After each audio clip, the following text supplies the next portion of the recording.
할렐루야. 주님의 은혜가 오늘 여러분 삶 가운데 가득하시기를 주의 이름으로 축원을 드립니다. 그렇습니다. 우리는 매일 아침 잠에서 깬다고 이야기를 합니다. 그런데 우리는 육신의 관점에서만 이야기하지만 아마도 우리는 매일매일 부활을 하는 것과도 마찬가지라고 할 수 있겠죠. 자다가 안 일어나면 끝이가 아니라 자다가 안 일어나면 이제 그게 바로 육신의 종말임과 동시에 영적인 영원한 생명에 대한 시작이라고 할 수 있죠. 어쨌든 우리는 그 아침마다 부활을 경험하게 됩니다. 그래서 우리는 우리의 입으로 부활이 없다 하는 자들 말고요, 부활이 있습니다 라고 일어날 때마다 고백을 하시게 되시길 바랍니다. 이번 주일날 함께 나눴던 말씀 절대 잊지 마시길 바랍니다. 부활이 없다 하는 자들, 아무리 부활절이 오고 주님이 다시 오셔도 그들에게는 부활은 없습니다. 부활이 없게 됩니다.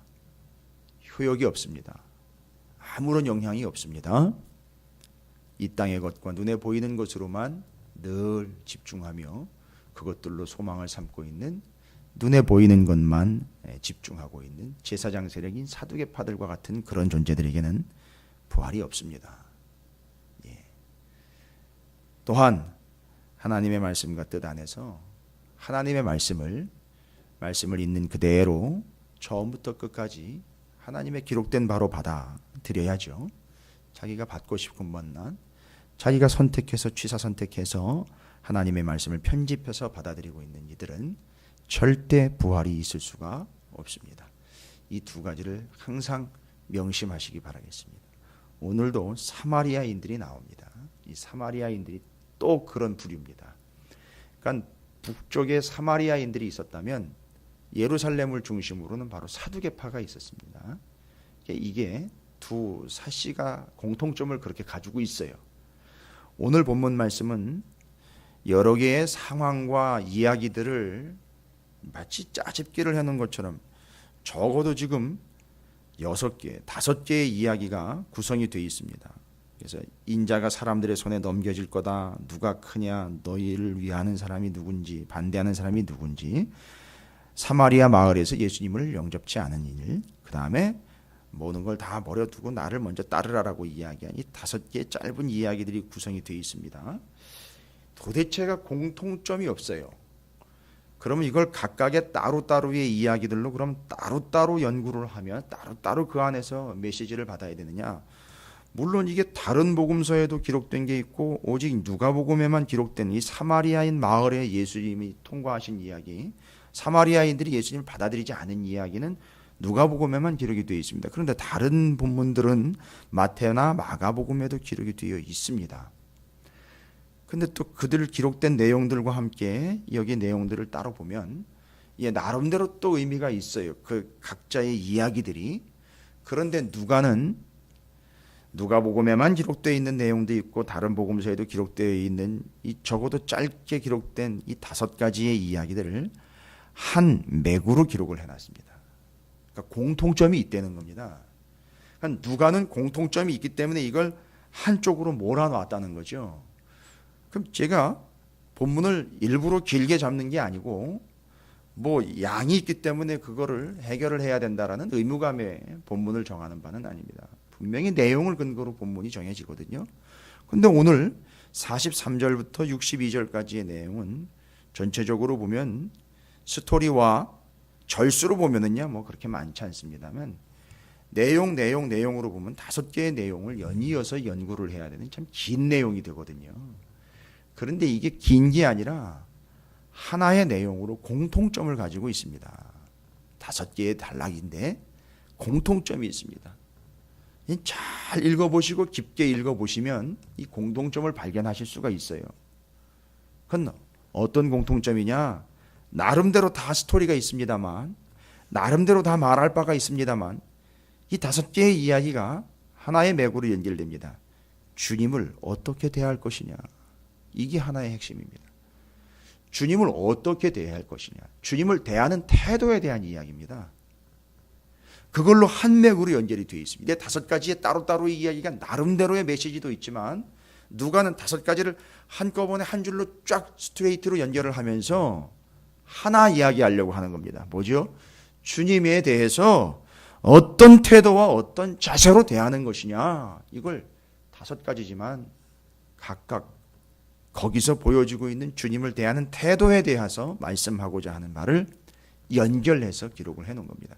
첫 번째, 가장 먼저 언급되고 있는 부분은 앞선 본문과 계속해서 연결이 되는 듯하지만 그 사람들의 손에 인자가 넘겨지게 되는 이야기에 대한 예수 그리스도의 예언의 말씀입니다.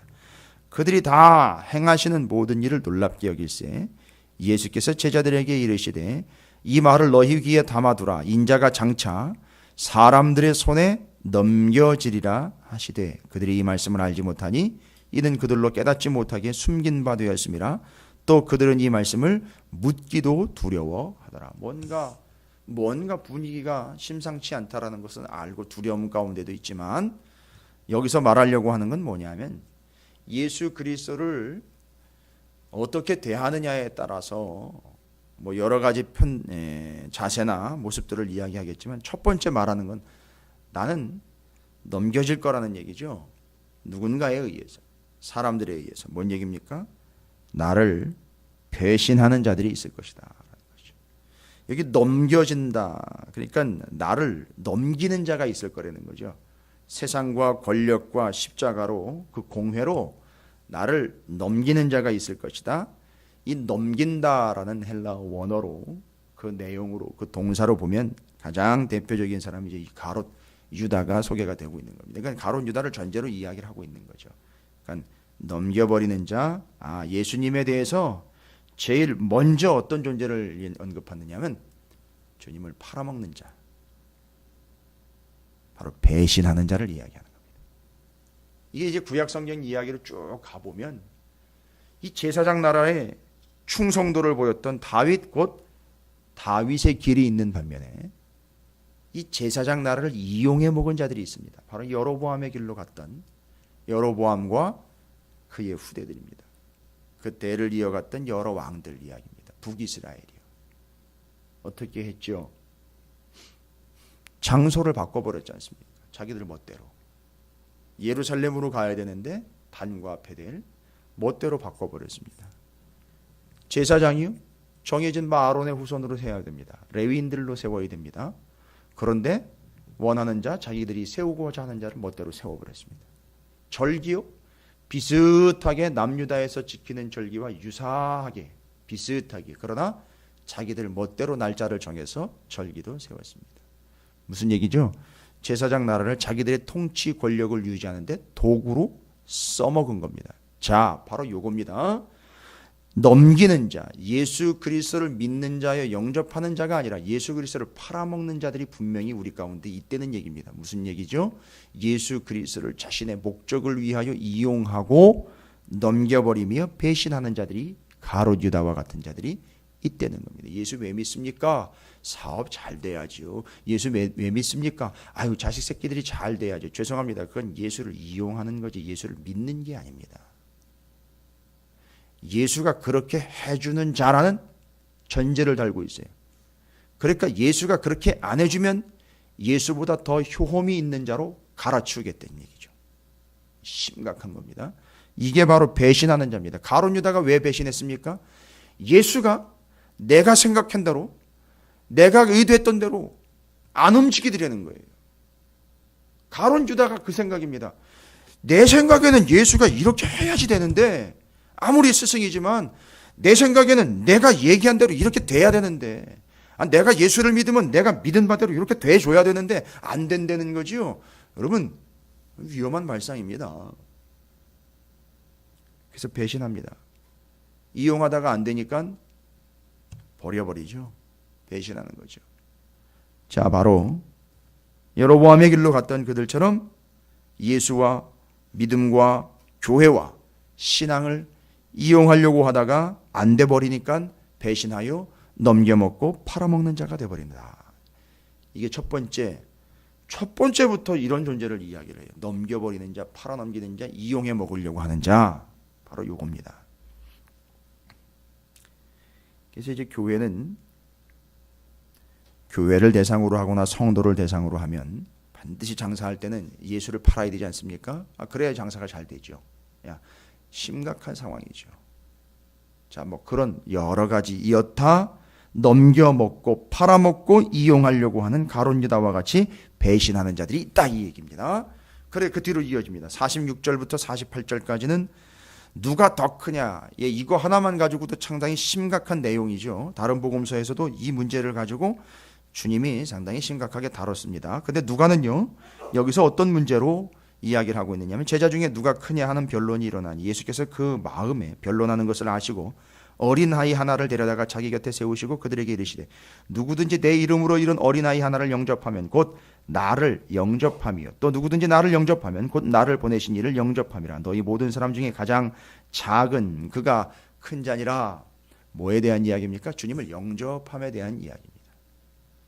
첫 번째, 주님을 넘겨버리는 자요, 팔아먹는 자요, 이용하는 자들에 대한 이야기였다면, 다음으로 누가 크냐라는 논쟁 속에서 어린아이를 통해서 주님이 말씀하시려고 하는 것이 뭐냐면, 이 어린아이를 영접하는 것처럼, 이 아이 하나를 영접하는 것처럼, 소자 하나를 영접하는 것처럼 그렇게 나를 영접하는 자들이 되어야 한다라는 것을 이야기합니다. 여러분, 계속 두 번째 이야기가 이어지고 있습니다만 이제 눈치채셨을 거예요. 믿는 자들로서, 주님을 따르는 자들로서 주님을 어떻게 대해야 하는지에 대한 전체적인 틀을 가지고 이 말씀이 지금 진행되고 있구나. 그러면 이제 이 뒤로 이어지는 말씀들은 다 이러한 관점에서 다시 한번 하나의 관점으로 보십시오.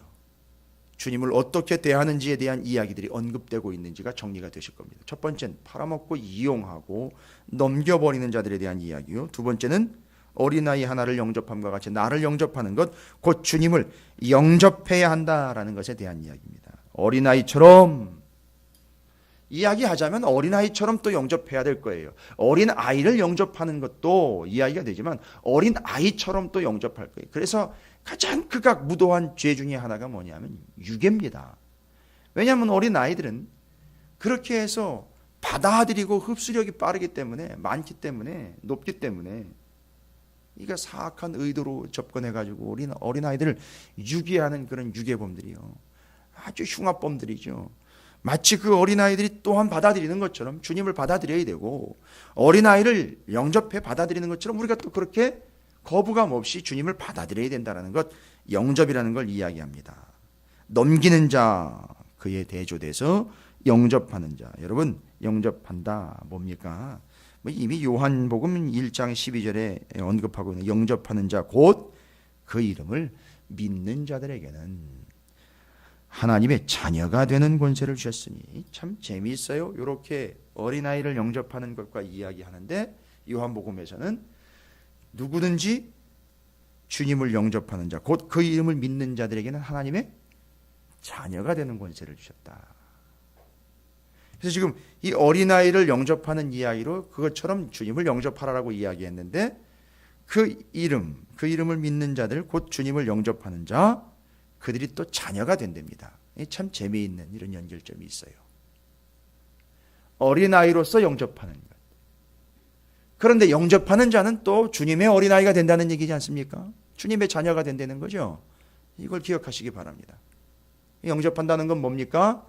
그 이름을 믿는 것입니다. 팔아먹는 자가 있습니다. 이용해 먹는 자가 있습니다. 그러나 그 이름을 믿는 자들이 있습니다. 우리는 과연 어떤 존재가 되어야 될까요? 이야기하고 있는 거예요. 누가가 계속 연결하면서. 그래서 앞부분에 제일 첫 번째는 충격적으로 콱 갖다 박아놓은 겁니다. 너 배신자 아니야? 하면서 박아놓고 그 뒤로 주님에 대해서 우리가 어떠한 자세를 취해야 되는지를 쭉 설명을 합니다. 그 다음에 이어지는 49절부터 50절 짧습니다. 두 구절에서는 뭘 얘기합니까? 요한이 여짜오되 주여 어떤 사람이 주의 이름으로 귀신을 내쫓는 것을 우리가 보고 우리와 함께 따르지 아니하므로 금하였나이다. 예수께서 이르시되 금하지 말라. 너희를 반대하지 않는 자는 너희를 위하는 자니라 하시니라. 뭡니까? 주님을 반대하지 않고 주님을 위하는 자가 되어야 된다라는 것이죠. 우리가 그렇게 돼야 된다는 겁니다. 그래서 누가복음 11장 23절에는 이런 이야기로 나와 있죠. 나와 함께 아니하는 자는 나를 반대하는 자요, 나와 함께 모으지 아니하는 자는 해치는 자, 곧 이렇게 흐트러뜨리는 거죠. 쌀 같은 거, 콩 같은 거, 곡식물 같은 거 이렇게 해친다 그러지 않습니까? 바로 그것처럼 주님과 함께 모으지 않으면 그거 해쳐버리는 것과 마찬가지다. 그러니까 여기서 말하는 49, 50절에서 이야기하는 주님을 대하는 태도에 대해서 이야기할 때, 예, 맞습니다. 앞에선 주님을 영접하는 것, 곧 그 이름을 믿는 것에 대해서 얘기하고, 지금은요, 주님을 위하는 자가 돼야 된다는 겁니다. 주님을 위하는 자. 주님을 위한다는 건 뭡니까? 여러분, 교회를 위한다는 게 뭘까요? 주님을 위한다는 게 뭘까요? 교회를 위한다는 게 뭘까요? 서로가 서로를 위합니다라는 이야기는 많이 합니다. 뭘 위하여라는 얘기를 많이 해요. 아니, 다른 게 아니고 여기서는 함께 하는 걸 이야기합니다. 위한다는 거는요, 말로만 아이고 어떻게 하나 하는 게 아니라 진짜 위하는 건요, 그 사람을 위해 주는 것은요, 함께 해주는 거예요. 그러니까 우리가 예수를 믿는 자로서 예수님을 위하는 자가 돼야 되지 않습니까? 그 예수를 위한다는 말은 뭡니까? 예수님이 우리와 함께 하는 것처럼 우리가 주님과 함께 하는 게 위하는 거예요. 맨날 말로는 교회를 위하여, 주님을 위하여 말로는 엄청 위한다라는 표현은 수두룩하겠습니다만, 교회를 위한다는 이야기는 교회를 위해서 기도하고 교회를 위해서 헌신하고 교회를 위하는 마음은 누구보다도 크다고 이야기를 해요. 예, 죄송합니다만 위한다라는 말은 말로만 위하는 게 아니거든요. 위한다라는 말은 함께 한다라는 말입니다.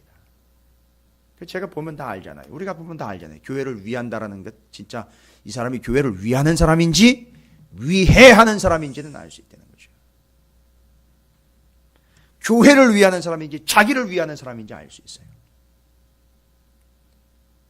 그래서 주님을 위한다는 말은요, 주님과 함께 한다는 거죠.